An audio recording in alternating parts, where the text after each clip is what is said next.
Hello friends, welcome to the session on communication electronics. In this session, we'll be discussing about acceptance angle and numerical aperture of optical fiber. In this session, we will see what we mean by acceptance angle, what is the definition of numerical aperture, and also we will obtain expression for acceptance angle and numerical aperture of the optical fiber. Friends, as you know that you are viewing this session on my YouTube channel, Learn with Prakash Khanade, and subscribe to the channel to see many videos on the subjects of electronics and computer science. So let us start the session with the question what we mean by acceptance angle of the optical fiber. We know that optical fiber is a device through which light can be propagated. So whenever we insert a light ray into the fiber, then this light ray will travel from one end of the fiber to the other end of the fiber if the condition of total internal reflection is satisfied. All the light rays that are incident on the fiber are not propagated through the fiber. So only certain rays that are incident within certain angle only will be propagated through the fiber, while all other rays will be rejected by the fiber or they will be absorbed by the cladding. So the light rays that are incident in the fiber with certain angle, only those rays will be propagated through the fiber. So this angle is being called as an acceptance angle. So the light ray which are incident within the acceptance angle of the optical fiber will be propagated through the optical fiber. That is, they will trace the zigzag path through the optical fiber.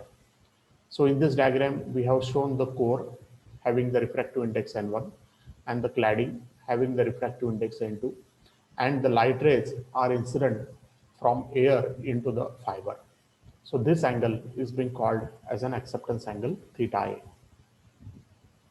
So the acceptance angle of an optical fiber is the maximum angle of a ray against the fiber axis hitting the fiber core that allows the propagation of the light into the fiber.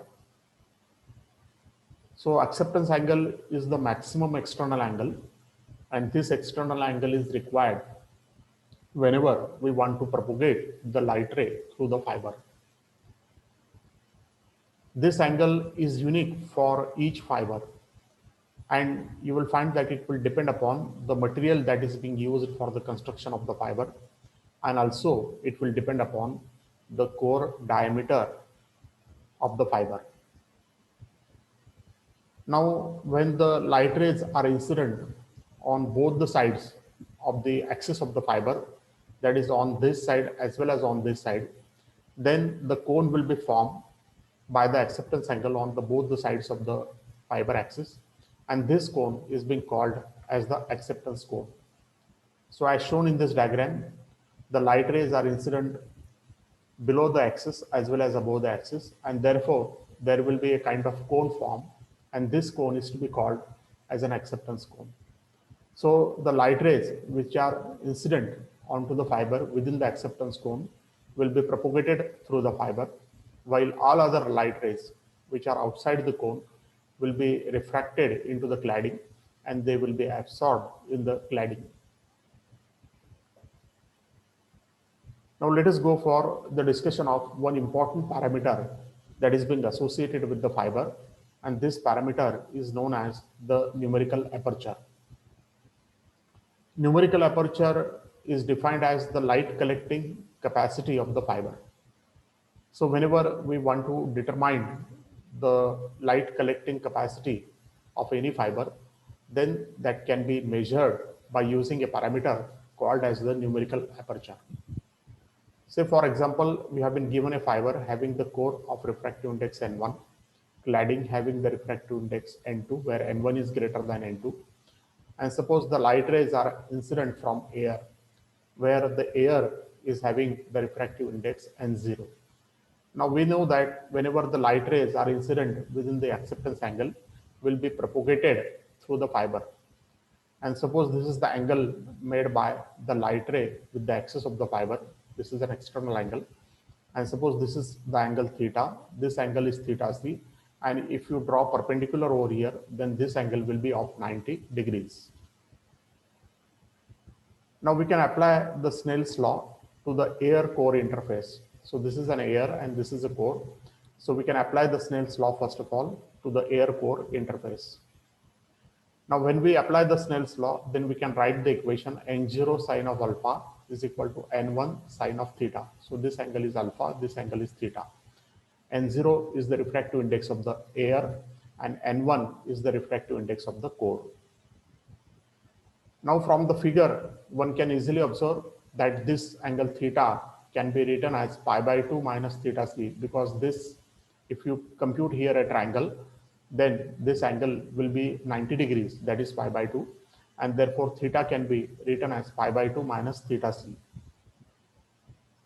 Now when we substitute the value of theta is equal to pi by 2 minus theta c, then we can rewrite the equation n0 sine of alpha is equal to n1 sine of pi by 2 minus theta c, which is just nothing but n0 sine of alpha is equal to n1 cos of theta c, because sine of pi by 2 minus theta c can be written as cos of theta c.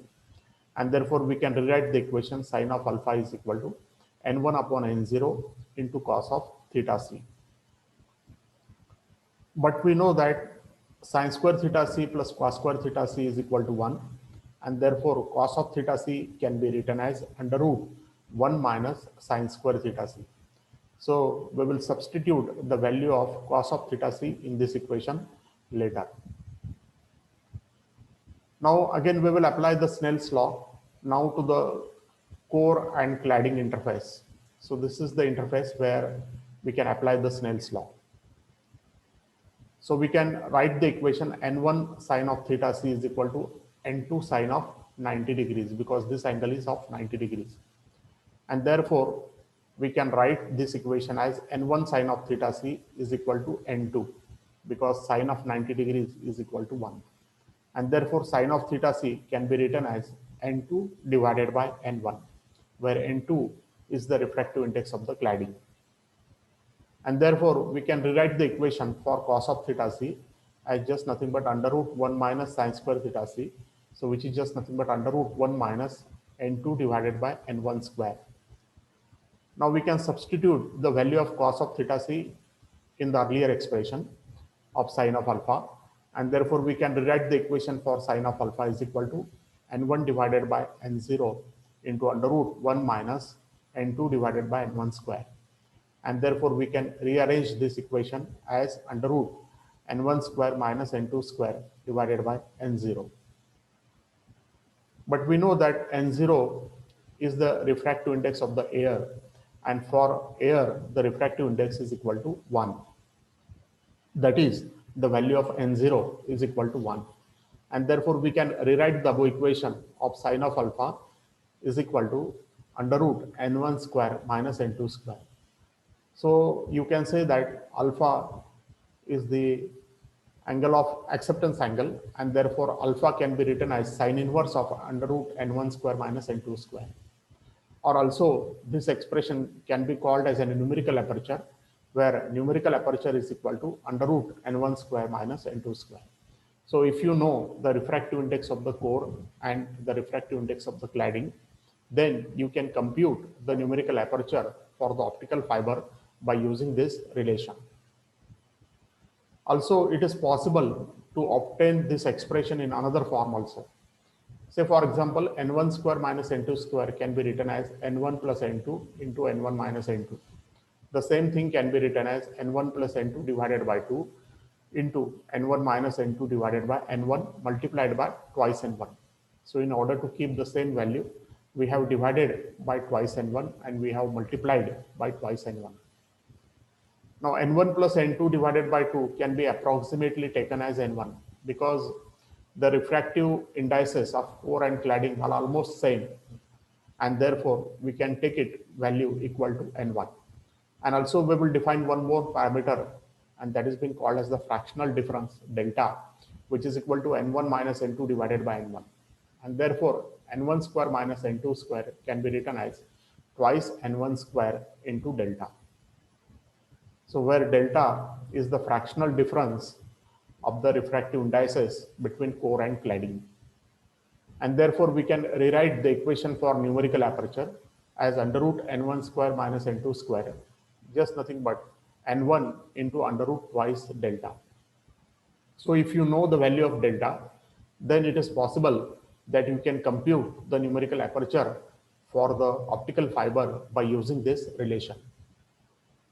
Numerical aperture is an important parameter for optical fiber because it will decide the application of the optical fiber. If you want to achieve a short distance communication, then in such systems, you can make the use of the optical fiber where the numerical aperture can be in the range of 0.4 to 0.5. But if you want to achieve a very long distance communication of several kilometers, then in that case, you need to make use of the optical fiber of which the numerical aperture should be in the range of 0.1 to 0.3. So once the numerical aperture becomes small, then you will find that it is difficult to launch the optical power in the fiber. If the numerical aperture is more, then it is quite easy to launch the optical power in the fiber. So thank you, friends. Hopefully you have understood the concept of acceptance angle and numerical aperture of optical fiber. Thank you all for viewing the session.